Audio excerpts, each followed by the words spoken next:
Shalom, apa kabar semuanya? Baik, malam hari ini kembali saya akan berbagi dengan seorang anak muda yang sangat luar biasa, yang setahu saya dia merupakan sebetulnya seorang anak muda yang giat dalam pelayanan, eh, membantu pekerjaan Tuhan yang dikembalakan oleh apa bapaknya dan ibunya gitu. Dan setahu saya dia memang seorang pemain musik juga gitu. Tetapi kemudian seiring dengan perjalanan dia bertumbuh dewasa, ternyata apa yang saya pikirkan kemarin bahwa jangan-jangan anak ini akan menekuni di bidang musik atau di dunia seni, karena saya melihat bahwa aktivitas pelayanannya lebih ke arah pada musik gitu ya. Tetapi kemudian ternyata agak sedikit berbeda dengan anggapan dan prediksi saya gitu. Nah, anak muda ini saya suka panggil dengan nama pendek Peter gitu ya, atau kata Pet kalau saya panggil gitu ya. Nah, malam ini saya akan berbagi dengan Peter Purnama, seorang anak muda yang menekuni panggilan di bidang yang tadi saya berpikir bahwa dia akan ambil dunia seni, tetapi ternyata dia mengambil sebuah dunia yang sangat jauh berbeda dengan apa yang menjadi prediksi saya, yaitu dunia penegak hukum gitu ya. Dan saya berdoa supaya apa yang menjadi sharing saya dengan Peter menjadi inspirasi buat anak-anak muda.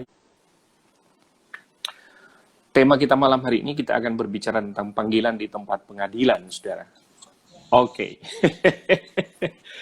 Akhirnya Selamat kita malam. Shalom. akhirnya Shalom, Bet. Akhirnya kita ketemu ya di dunia maya ya. Sekian lama kita nggak ketemu gitu ya. Beberapa kali ketemu hanya di Zoom meeting, ikut Ya, dalam betul. beberapa materi yang kita bagikan pada waktu itu di IKIM, dan saya tergerak untuk mengundang Peter untuk berbagi dengan anak-anak muda. Nah, Pet, apa kabar? Kabar baik Om, puji Tuhan. Baik, Pet. eh Setahu Om Lucky dulu waktu ketemu dengan kalian yang masih kecil-kecil ini kan, tadi seperti awal Om Lucky bilang bahwa kamu itu giat banget dalam pelayanan musik gitu ya, berkiprah dalam pelayanan musik gitu ya. Sehingga prediksinya Om Lucky adalah jangan-jangan kamu ini pada akhirnya nanti akan mengambil dunia seni gitu ya. Atau mendalami musik gitu. Mendalami musik. Tapi kemudian ternyata dalam perjalanan kehidupan kamu tuh ternyata setelah Om Lucky tahu, waduh, jurang sekali gitu ya.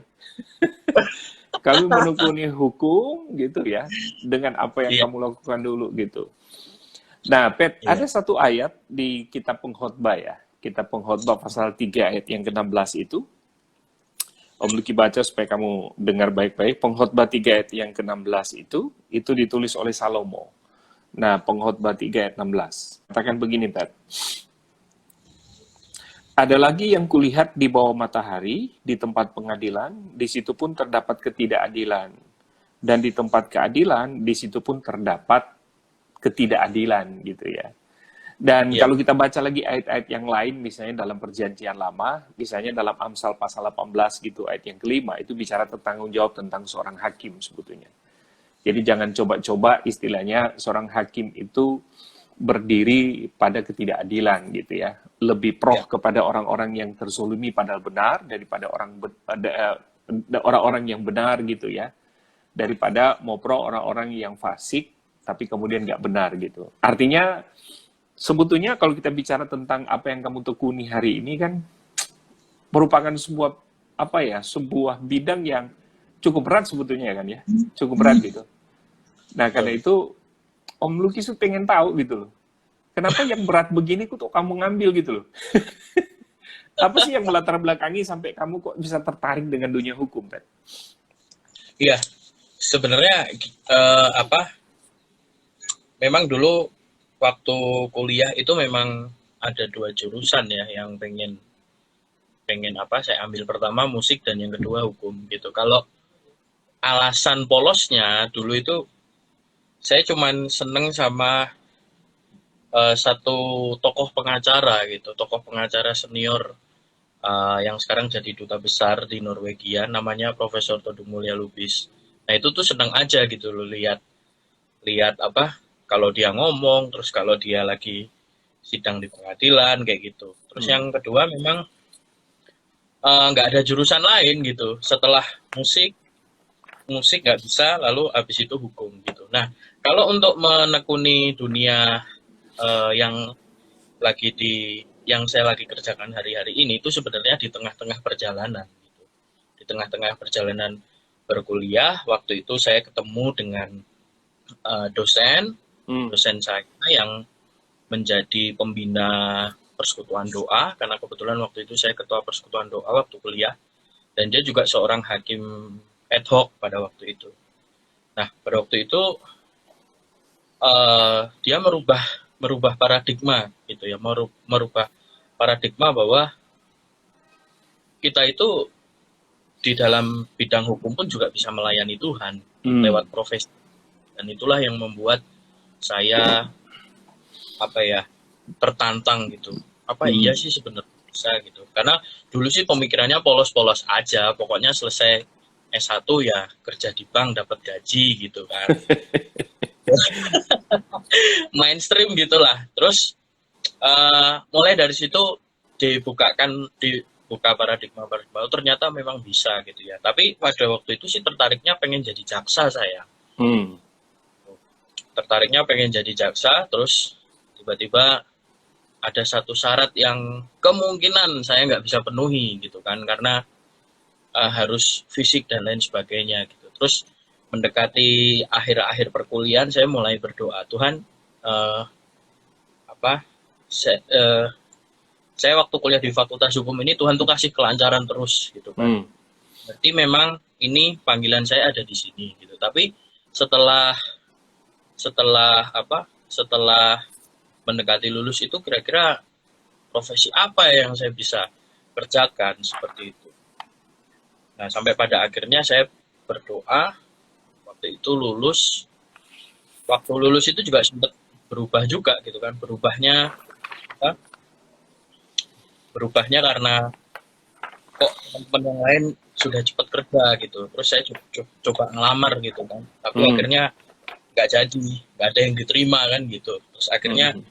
saya memutuskan untuk meneruskan pendidikan profesi advokat pada waktu itu. Nah, Hmm. disitulah mulai apa ketemu dengan banyak orang, lalu banyak orang yang sebenarnya uh, membutuhkan dedikasi. Mereka membutuhkan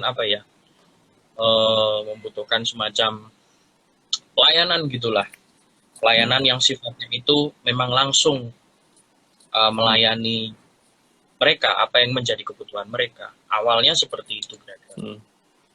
Nah, terus akhirnya ya udah berjalan aja sampai sekarang gitu kan. Tapi memang ada titik-titik tertentu yang memang membuat saya semakin uh, mencintai pekerjaan ini ya, mencintai pekerjaan yang Tuhan percayakan gitu. Karena memang kerasa sekali bahwa kita itu benar-benar wah melayani di luar gereja itu seperti ini, dan itu menjadi feel saya, semangat saya gitu. Jadi, Kira-kira sih gitu.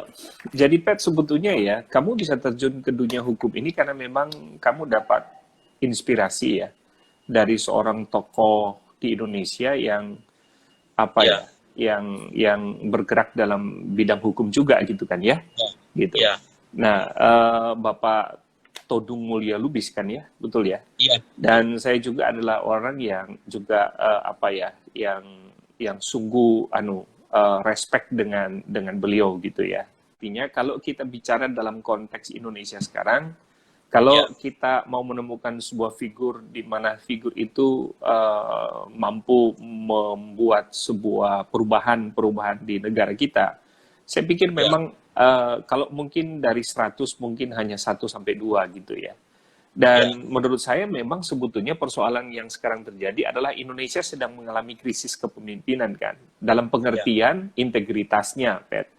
Apalagi kalau kita bicara dari sisi dunia hukum gitu ya. Maaf ya, dari dunia hukum. Makanya tadi sampai pengkhotbah bilang kan, kalau kita mau cari keadilan, di dalam pengadilan pun nggak ada keadilan gitu. Karena memang situasi dan konteks di pengadilan itu kan, memang persoalannya bukan pada jaksanya, bukan juga pada bukan pada lembaga. Setahu Ya, saya memang itu semua pada pribadi gitu kan ya. Dan memang kita sedang dipertontonkan kan pribadi-pribadi tertentu yang memang kehilangan integritas bahkan moralitas yang begitu hebat. Jadi pengadilan tuh bisa disuap gitu ya. Pengadilan tuh bisa diperjualbelikan gitu ya. Kan gitu ya, Pet ya. Nah, ya, dalam situasi seperti itu kan Om Luki juga kagum kalau kamu bisa masuk ke area situ gitu ya. Apakah situasi itu juga yang selain kamu menemukan itu dalam pribadi Pak Todung ya? Apakah itu juga ya situasi itu juga yang mendorong kamu untuk masuk ke area ini gitu, Pet? ya. Sebenarnya kalau kalau kalau Profesor Todung sendiri memang orangnya dia punya prinsip ya, tegakkanlah keadilan selagi walaupun langit runtuh, istilahnya seperti itu. Sehingga Hmm. apapun yang terjadi, orang memandang seperti apa kondisi kondisi peradilan ataupun kondisi hukum, itu kita tetap punya semangat, tetap punya Hmm. semangat Artinya menjadi. kalau dalam pandangan Peter gitu, kalau Om Luki kan bukan orang hukum gitu ya, tapi hanya Ya, mengamati dan melihat bahkan mendengar berbagai macam perdebatan tentang hal-hal itu ya. Ya ya, seakan-akan memang kadang-kala di hatinya Om Luki itu, aduh hopeless banget deh dengan pengadilan gitu ya.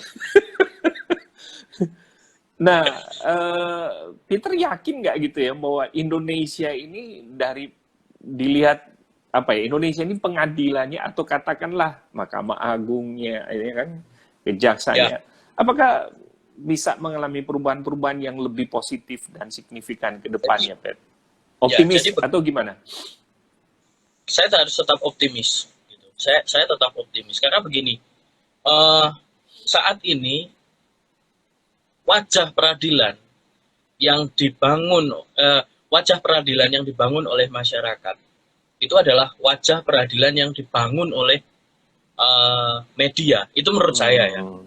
Hmm. dan dibangun oleh orang-orang yang punya kepentingan politik seperti itu. Hmm. Jadi seolah-olah wah, dunia peradilan ini sudah sangat ambruk gitu.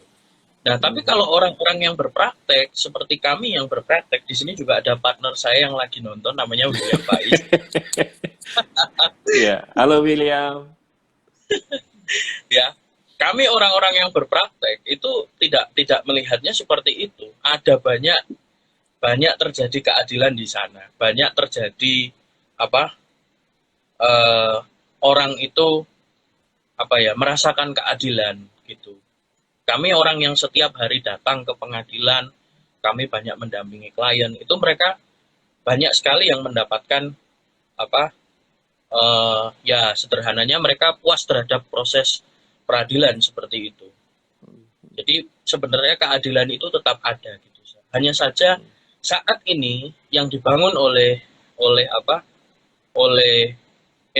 oleh oleh Media. beberapa oknum gitu. Seolah-olah ya semua wajah peradilan di Indonesia, di seluruh Indonesia itu bobrok seperti itu. Nah, Mhm. hanya gara-gara satu kasus misalnya. Misalnya seperti apa? Seperti seorang jaksa perempuan yang kemarin disuap, Ya, ya kan? ya, Seolah ya, ya. terus gitu loh. Sehingga seolah-olah masyarakat itu melihat bahwa dunia peradilan ini bobrok seperti itu. Hmm. Padahal bagi kami orang-orang yang berpraktek, orang-orang yang setiap hari datang ke pengadilan, setiap hari mengadvokasi ke masyarakat, tidak demikian. Mhm. Dan ada banyak jaksa maaf, jaksa hakim penegak hukum yang lain yang memang masih memiliki jiwa yang sebagai seorang justice warrior seperti itu gitu. Jadi Mhm. buat saya akan tetap maju terus gitu kan. Mhm. Semakin orang cerca profesi saya akan semakin maju terus dengan profesi ini Mhm. karena saya percaya profesi ini memberkati banyak orang Mhm. gitu. Jadi saya Pet, jadi bersyukur. artinya kalau dari sisi Peter ya, artinya tetap optimis ya, tetap optimis dengan dengan ya dunia pengadilan kita, apakah kejaksaan atau Mahkamah Agung, tetap optimis ke depan bahwa pasti akan mengalami perubahan-perubahan gitu ya, dan Ya, seterusnya. Nah, ya. Pet, apakah kamu merasa bahwa pada waktu kamu masuk di arena ini gitu ya, ada nggak secara rohani, maksudnya Om Lugi, secara rohani ada nggak tanda khusus yang kamu dapat dari Tuhan sampai kamu memang mau terjun ke situ? Kalau tadi kan kamu melihat seorang figur ya, dari situ Ya. kemudian kamu mendapat sebuah terinspirasi, lalu kemudian didorong untuk menekuni dunia hukum gitu ya, sampai kamu kuliah sampai di S2 dan selesai, dan bahkan sekarang kamu menekuni tentang advokat dan seterusnya. Nah, secara spiritual gitu, secara rohani, ada nggak pengalaman pribadi kamu yang ternyata itu yang meneguhkan kamu bahwa, oh kayaknya deh Tuhan bawa ke sini deh. Gitu. Eh, hampir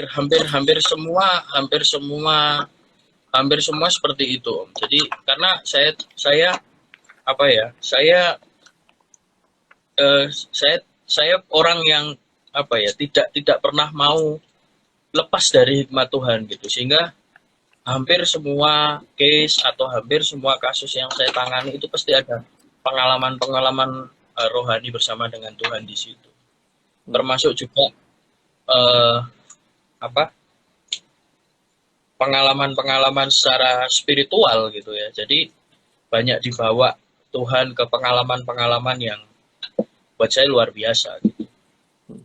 Dan itu yang istilahnya menguatkan kamu bahwa, oh ini kayaknya deh panggilan gua gitu. Ya, dan mungkin tidak hanya itu saja, tapi eh, cacian orang, makian orang itu justru malah menguatkan gitu. Oh, Mencerca saya gitu kan. Wah, gimana sih anak pendeta malah jadi pengacara. Penghuni neraka pertama katanya, ada yang bilang seperti itu. Ketika iya. saya cuman Tuhan, gimana ini? Di situ justru malah Tuhan menguatin saya. Hmm. Hmm. Ini trackmu udah gitu. Makanya saya cuek gitu dengan orang. Lu hina Hmm. saya ya gue makin kuat gitu. Ya, ya. Jadi justru ya istilahnya hal-hal yang sifatnya negatif yang kamu dengar gitu ya, dan seterusnya, malah justru itu menjadi cambuk buat kamu untuk Betul. makin kamu maju dan makin meneguhkan bahwa ya inilah panggilan gue gitu ya. Ya, Karena kan betul Om. biasanya memang betul sih Pet, betul. Hmm, Jadi kalau kita lihat dalam konteks pelayanan gitu ya, dan itu ya, memang sudah menjadi budaya sih. Yang namanya papa mama kalau seorang gembala, nanti kan satu kali kelak itu turun ke anaknya gitu ya. ya. Monat, Melanjutkan sebuah pelayanan gitu kan ya. iya, Melanjutkan sebuah panggilan pelayanan di gereja lokal di mana papa sama mama itu melayani gitu kan ya. Ah, tapi ya itu apa merupakan hal yang perlu kita rombak memang sekarang ini, karena memang nanti kita akan bahas itu lagi gitu ya. ya, Pet, tadi ada hal yang menarik yang Om Luki dengar tadi bahwa pengalaman-pengalaman rohani yang kamu dapati, bahkan apa ya, kebenaran firman yang membentuk kehidupan kamu itu ternyata juga yang makin menguatkan kamu untuk masuk ke dalam arena ini gitu ya, yang saya selalu bilang arena yang waduh sangat sangat ini tertantang gitu ya. Nah, Pet, siapa sih yang punya peranan penting sehingga membentuk spiritual kamu? Kalau Om Luki boleh tahu Om, gitu. ya orang tua. Papa sama mama ya. Yes, itu. Iya, iya, Papa sama. Jadi Papa sama Mama ini, Mama nonton malam ini. Iya, Jadi papa Mama mama tuh bangga. Oh, Papa ya, Mama juga nonton ya. Jadi dan luar biasa memang. Yang kedua, adalah yang kedua adalah apa? Guru-guru saya dalam bidang advokat yang sekarang jadi senior partner saya gitu. wow. Itu ada ya orang tua dan guru saya, guru advokat saya gitu kan. Mereka Hmm, adalah orang-orang yang selalu memberikan support gitu. Kalau kamu oke. memang Pengalaman pribadi ketika kamu apa ya, membela sebuah perkara di pengadilan gitu ya. Dan secara hikmat manusia kamu buntu dan seterusnya gitu ya. Seakan-akan kamu tidak punya jalan keluar lagi untuk melakukan itu. Nah, lalu kemudian kamu berdoa gitu ya. Kamu ya, minta hikmat daripada Tuhan. Nah, kamu punya pengalaman nggak spiritual-spiritual, lalu kemudian ternyata, ujung-ujung daripada itu semua adalah kamu bisa mengalami kemenangan gitu. Punya pengalaman, Pet? Hmm, tapi kalau lebih tepatnya sih mungkin tidak di dalam pengadilan ya, lebih tepatnya di luar. Iya, iya, iya. Tapi justru malah bukan bukan kemenangan yang saya raih gitu kan, tapi Oh iya, justru malah sebuah pelajaran gitu oh kan. iya. Sehingga saya memikirkan, wah ya ya apa ya, pertama juga aduh kenapa sih dibawa ke kasus yang seperti ini gitu kan, Iya. apa belum ya saya kira belum belum masuk kepada ranah pengadilan, tetapi sudah kasus yang cukup besar gitu kan, tetapi Hmm. pada akhirnya saya dari situ saya cuma berdiam diri aja. Tuhan pernah menyerah gitu, Tuhan kalau case ini selesai itu mujizat, saya cuma ngomong Hmm. gitu aja. Hmm. Hmm. Kalau ini bisa beres, itu mujizat. Udah saya berserah sama Tuhan. Tapi Hmm. di lain sisi, ketika saya berserah seperti itu, di kemudian hari, saya ada orang yang konsultasi. Ini saya punya case seperti ini. Dan ketika saya lihat case-nya, loh ini kan saya udah pernah tangani, walaupun tidak Hmm. pernah tahu ini step-stepnya seperti apa. Lalu penyelesaiannya bagaimana. Hmm.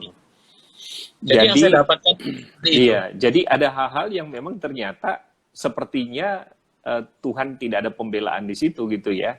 Dan Ya, kamu mungkin agak sedikit kecewa, tapi ternyata memang itu menjadi pengalaman untuk sebuah kasus yang mungkin di depannya akan muncul gitu ya, yang sama. Dan pada akhirnya kamu punya apa ya, punya step-step yang kamu sudah pelajari dari itu gitu kan ya. ya, Itu menarik betul. juga gitu ya. Cara Tuhan memang kadang-kadang yang cukup unik, Pet, gitu Ya, ya. Tapi itulah Tuhan untuk istilahnya ya semakin meneguhkan tentang ya, bagaimana dia bekerja dengan yang sangat dengan rahasia itu gitu ya. ya, Tapi itulah Tuhan untuk meneguhkan iman kita gitu ya. ya, Nah, betul. Pet, tadi dalam pembicaraan kita yang awal, saya mendengar bahwa kamu kok merasa yakin bahwa inilah panggilan kamu gitu ya. Ya, Ya, jadi nah, Pet, kalau itu merupakan panggilan kamu, apa sih yang kamu pahami tentang pelayanan? Coba kamu sharing sebentar. Jadi kalau itu eh, panggilan kamu itu seperti apa sih pemahaman kamu tentang Tuhan memanggil atau melayani Tuhan gitu? ya kalau pelayanan sih kalau menurut saya adalah dedikasi hidup sih, gitu. Hmm. Dedikasi hidup kita bisa mendedikasikan hidup kita untuk Tuhan lewat cara apa saja. Hmm. Gereja bisa di luar gitu. Tetapi menurut saya dedikasi pelayanan yang paling penting adalah bukan hari Minggu, tetapi dari hari Senin sampai Sabtu. Hmm. Ya. Buat saya, Ya. ya, Gereja pun merupakan sebuah dedikasi pelayanan ya. ya, ya. Jadi di luar gereja pun itu adalah dedikasi. Di dalam gereja pun itu juga dedikasi pelayanan Hmm. juga. Hmm. Tetapi hanya saja tempat tempat ya tempat cara dan tempo waktunya saja yang berbeda. Hmm. Minggu kita ya hanya terbatas mungkin hanya 2 jam gitu kan. Hmm. Tetapi kalau di luar itu di marketplace kita bisa pelayanan bahkan 24 jam gitu kan. Dalam satu minggu, dari mulai hari Senin sampai Sabtu. Dan itu Hmm. saya lebih lebih saya tidak condong kemana-mana, tetapi di gereja pun juga dedikasi, di luar gereja pun juga bicara soal dedikasi. Hmm. Itu aja. Jadi Karena memang ya gimana Pet terus? ya karena memang memang saya melihat bahwa apa ya, sederhananya sih ya kita itu adalah diciptakan Tuhan untuk jadi garam dan terang gitu aja. Hmm. Hmm. Jadi tidak tidak tidak apa, malah yang lebih ekstrim malah ada yang berpikiran jadilah eh, terang di tempat yang gelap seperti itu. Jadi dunia kamu itu kan gelap sekali itu Pet. Tapi ya, saya kalau ini ya bicara terang dan gelap, saya punya prinsip gitu kan. Ada Ya. orang yang berprinsip saya mau jadi pengacara untuk apa, menerangi dunia peradilan, itu sebuah kemustahilan. Tapi kalau saya cuman sederhana aja sih. Saya ingin apa, satu, memberikan warna yang agak sedikit berbeda. Oke. Bahwa ibarat ibarat pengadilan itu atau dunia peradilan itu adalah ruangan, maka ya saya adalah lilin kecil aja yang nerangin satu sudut. Itu udah cukuplah buat saya. Iya ya. Karena memang sekali lagi memang cukup berat ya, Pet ya. Ketika kita masuk dalam pertarungan di hal-hal seperti itu gitu ya. Tapi sekali lagi ya memang benar sih kalau kita bicara tentang pelayanan sebetulnya tidak ada dualisme ya. Pelayanan itu adalah dimanapun Tuhan tempatkan kita, itu adalah merupakan ladang pelayanan kita gitu. Karena itu berhubungan dengan panggilan kita kan. Jadi secara pribadi dan kita meresponi panggilan Tuhan itu, bukan? Saya lihat ya, Kejadian pasal 1 itu, ayat yang ke-26 dan 27, Tuhan bicara begini, berfirmanlah Allah, baiklah kita menjadikan manusia menurut gambar dan rupa kita, supaya mereka berkuasa atas ikan-ikan di laut dan burung-burung di udara, dan atas ternak, dan atas seluruh bumi, dan atas segala binatang melata yang merayap di bumi. Ayat yang ke-26 itu, gitu ya. Nah, saya melihat bahwa ayat yang ke-26 ini, kalau kita bicara tentang manusia, ketika diciptakan oleh Tuhan, ternyata Tuhan ciptakan bukan tanpa sebuah alasan, gitu ya. Itu ternyata memang memiliki sebuah alasan, gitu. Dan yang menarik adalah, ketika dia menciptakan manusia dengan sebuah tujuan, di situ dikatakan setelah diciptakan maka Tuhan menyuruh manusia untuk berkuasa gitu. Berkuasa. Nah, inilah yang disebut dengan mandat budaya, Pet. Artinya bahwa setiap kita memang diciptakan Tuhan untuk memang terjun ke dalam dunia ini gitu ya. Nah, dunia yang dimaksud di sini adalah panggilan kita masing-masing gitu. Nah, apakah kita seorang advokat, atau apakah kita memang seorang teolog, atau seorang sainsitik gitu ya. Memang kita harus melihat dari sisi itu.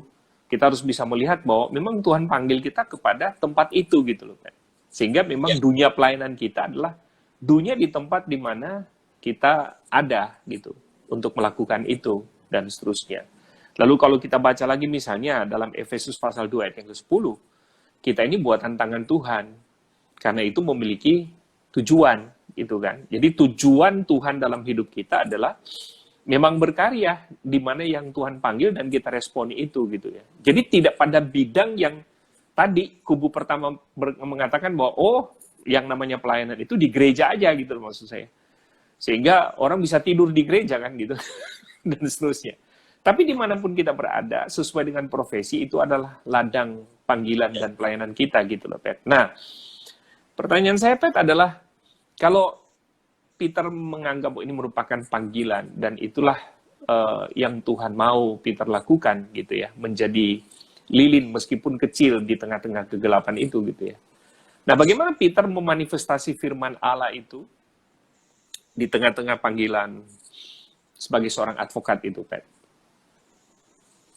Iya, kalau bicara soal memanifestasikan itu sebenarnya saya saya menjalankan apa yang menjadi yang Tuhan ibaratnya gini, Tuhan kasih rambu-rambu itu, ya itu yang nggak akan saya langgar seperti itu. Gitu. Tapi kalau Tuhan kasih sesuatu, kamu lakukan ini nak, ya itu yang saya kerjakan. Di dalam firman ini kamu harus begini nak, dalam ayat ini, ya itu yang saya kerjain. Gitu. Jadi tidak ada sesuatu hal yang mungkin khusus ya itu aja yang Tuhan larang, saya akan nggak langgar, tapi yang Tuhan suruh itu akan saya kerjakan. Menjadi terang dan garam itu kan dua hal yang memang nggak gampang ya, Pet ya. Karena bagaimana kita mengasinkan tempat di mana kita berada dan bagaimana kita menerangi tempat di mana kita berada itu memang tidak mudah gitu maksud saya. Nah, mengasinkan dan menerangi tempat di mana kita berada itu, kalau menurut Peter itu sederhananya itu apa gitu loh, Pet? Sederhananya. Melalui apa gitu? Ya kalau kaitannya dengan pekerjaan ya melalui totalitas. Cuma intinya kan saya Ya, berintegritas membela kepentingan klien. Disitulah mereka ya. mereka Karena gini, Pet. Udah pasti kalau ini maksud dengan bagaimana kita menggarami tempat di mana kita berada, lalu kemudian menerangi tempat di mana kita berada. Itu kan ya tidak ada cara lain. Nilai-nilai firman Allah yang perlu kita bawa kan. Nah, ya nilai-nilai firman Allah yang ada dalam diri kita itu kan nggak hanya sekedar kita omongin kan, gitu ya. ya Oh, misalnya gini, woi, friend, lu kayaknya tadi disuap ya. Tadi gua lihat loh. Oh, firman Tuhan berkata gini-gini ya, gitu-gitu kan. Nah, mungkin ya kan Peter ngomong begitu kan. Itu udah pasti kan yang Peter harus tunjukin ke mereka adalah masalah integritas kan. Integritas. Karena kan persoalannya kembali lagi, Pet. Suap menyuap di pengadilan itu kan cukup bahaya sekali gitu dan cukup tinggi intensitasnya. Nah, bagaimana Peter melihat itu gitu loh? ya kalau saya melihat itu ya apa Apakah apa kemudian Peter juga ikut-ikutan gitu? ya, tetapi gini, ketika apa pengalaman saya justru yang ingin seperti itu bukan bukan bukan para advokatnya, tetapi justru Hmm. malah malah klien. Gimana ya kalau Oh, sudah selesai klien. Oke. tetapi ya agar tetap menjaga integritas ya kami katakan saja itu dilarang oleh negara dan kami tidak Hmm. merekomendasi untuk tindakan seperti itu dan kami tidak mentoleransi tindakan seperti itu. Iya. Biasanya kalau sudah diberitahu seperti itu dia pasti akan nurut gitu dengan kita. Itu Pet, pengalaman. ada satu tokoh di Alkitab ya. Itu di zamannya Raja siapa namanya? Siapa yang suaminya istrinya Isabel itu Raja Ahab di Ya, kerajaan sebelah utara. Nah, ada satu tokoh namanya Obaja. Obaja ini bukan Nabi Obaja gitu. Obaja ini adalah orang yang dipercayai oleh Raja Ahab untuk mengurusi rumah tangga kerajaan gitu loh, Pet. Nah, di situ dikatakan bahwa Obaja ini sangat terkenal dengan karakternya yang baik gitu lah. Nah, kalau kita belajar tentang kerajaan Ahab di kerajaan utara pada zaman itu kerajaannya cukup korup. Jadi para nabi yang tadinya punya idealisme begitu kuat untuk melayani Tuhan, itu pun runtuh. Karena memang diiming-imingkan dengan duit gitu. Sehingga nabi-nabi tadi yang punya idealis panggilan untuk mengkoreksi autokritik terhadap raja, itu akhirnya apa? Semua proh kepada Raja Ahab. Artinya mereka juga tergoda akhirnya dengan jabatan, dengan kekuasaan gitu ya, dengan uang gitu ya. Jadi memang kerajaan itu cukup korup gitu ya. Nah ternyata dari sekian orang yang ada di istana itu cuma ada satu ternyata namanya Obaja. Obaja ini ternyata punya integritas yang sangat luar biasa, Pet. Nah itu tadi saya katakan bahwa di tengah-tengah situasi yang tidak mungkin untuk mengalami sebuah transformasi gitu ya, ternyata memang ada orang yang masih menunjukkan integritas. Namanya Obaja itu. Nah, ternyata kenapa dia tidak ikut arus gitu ya? Kenapa dia tidak ikut arus untuk korup gitu ya? Untuk tergiur dengan Raja Ahab, beri jabatan untuk gitu ya. Nah, ternyata di Alkitab berkata bahwa memang dia sejak dari kecil telah dididik dengan kebenaran firman gitu, Pet. Jadi memang integritas itu penting rupa-rupanya, Pet. Ketika kita menjalani profesi kita di luar gereja gitu ya. Dunia ya, marketplace kita gitu. Tempat di mana kamu sekarang sedang bergulat di situ gitu. Nah gitu. Nah, ini kamu punya kerinduan nggak untuk seperti itu gitu? Bahwa seperti Obaja, tidak tergoyahkan, yaitu kamu betul-betul berdiri pada penegakan keadilan itu. ya. Kalau kalau kerinduan untuk seperti Obaja setiap waktu. Setiap waktu. Karena Tapi, Pet, itu kan tapi nggak mudah. Bagaimana kamu mensiasatinya itu, Pet? saya mensiasatinya apa ya? Pengalaman saya cuman berdoa aja gitu, minta hikmat. Minta hikmat ya. Minta hikmat. Lalu yang kedua, pesan dari apa? Para senior, gitu Hmm. kan. Kalau sudah melenceng, kalau maunya sudah nggak mau nurut dengan kami, kalau dia mau seperti itu udah biarin aja. Hmm. Lanjut. Dan suap itu kan nggak disukai Tuhan gitu ya, suap ya. Ya kadang kan orang melihat ya kembali lagi seperti orang yang saya berpraktek gitu kan. Kadang apa eh, orang lihatnya itu pengacara yang seperti itu. Padahal Hmm. sebenarnya kebanyakan ya orang-orang itu sendiri gitu loh. Oh iya iya iya iya. Uang. Mereka hanya berpikir gimana ya caranya supaya selesai, gimana kalau lewat samping, gimana kalau lewat pintu belakang. Itu malah justru datang dari mereka gitu.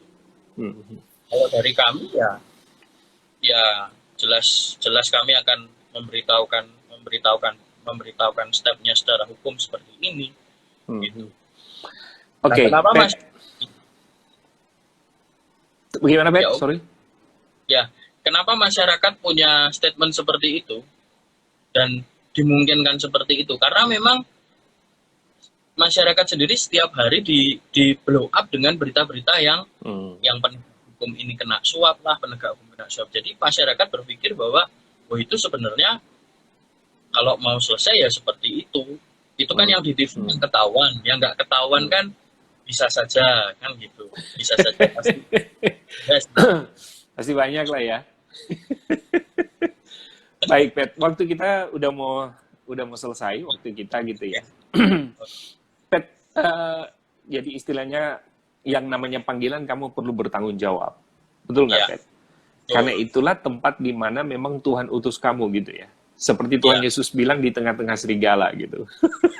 Dan tantangannya cukup banyak buat kamu. Bisa dapat menggoyahkan iman gitu ya.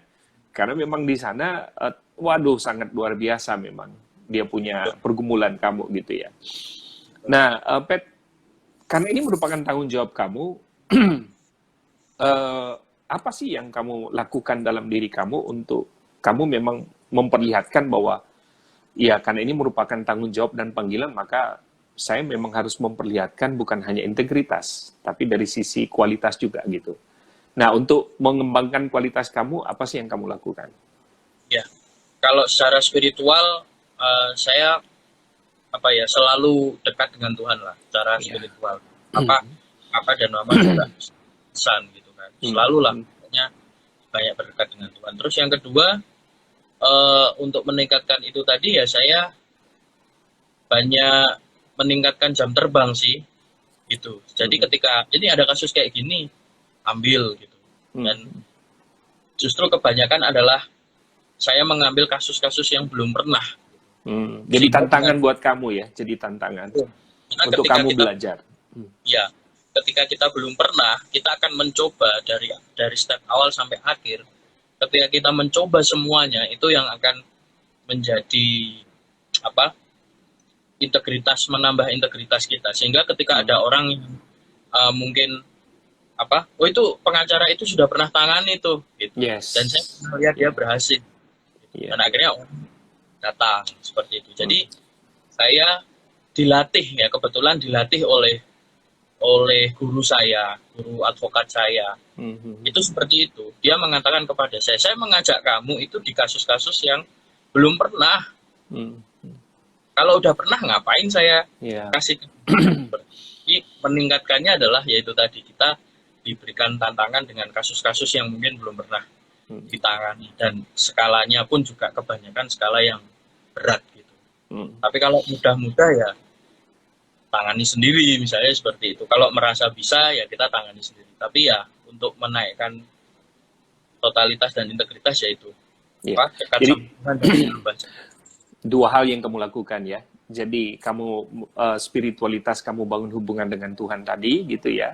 Banyak doa, baca firman. Yang kedua adalah ya kamu memperbanyak membaca buku, bahkan apa ya, menerima kasus-kasus tertentu yang memang mendorong kamu untuk membuka lebih banyak wawasan gitu ya. ya betul. Pet, oke, yang terakhir Pet mungkin sekitar 1-2 menit. Apa yang kamu bisa dorong kepada anak muda yang saya lihat banyak sekali yang gabung dengan kita malam ini Ya, tentang panggilan pelayanan? jangan pernah membatasi diri kita dengan bahwa pelayanan itu harus dikerjakan di gereja saja. Tetapi pelayanan yang paling penting dan terutama orang melihat apa firman yang hidup dalam kehidupan kita itu adalah di dunia luar. Jadi apapun profesi kuliah saat ini mungkin ada yang sedang berkuliah apapun, ya ambil ambil kesempatan untuk melayani Tuhan melalui profesi. Mungkin kuliah di Fakultas Ekonomi, ya mungkin keluar bisa pelaku usaha, ya jadilah pelaku usaha yang taat akan Tuhan gitu, takut akan Tuhan. Dan juga profesi-profesi yang lain, pokoknya intinya kita waktu melayani manusia sejatinya itu sedang melayani Tuhan. Amin. Oke, itu tadi saya dengan Peter. Sekali lagi sharing kita malam hari ini biar menjadi berkat buat ibu bapak saudara, menjadi berkat buat anak-anak muda, dan memberi inspirasi untuk terus berkarya di bidang masing-masing, di panggilan masing-masing, di dunia tempat di mana Tuhan tempatkan kalian. Percaya bahwa ketika Tuhan panggil, maka Tuhan pasti akan pelihara, Tuhan akan jaga, dan terus mempertahankan integritas, moralitas spiritual kita, supaya dari itu kita bisa dapat menggarami, kita juga bisa dapat menerangi tempat di mana kita berada.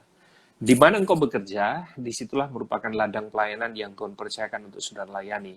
Puji Tuhan, terima kasih malam ini, Tuhan memberkati kita semua. Thank you.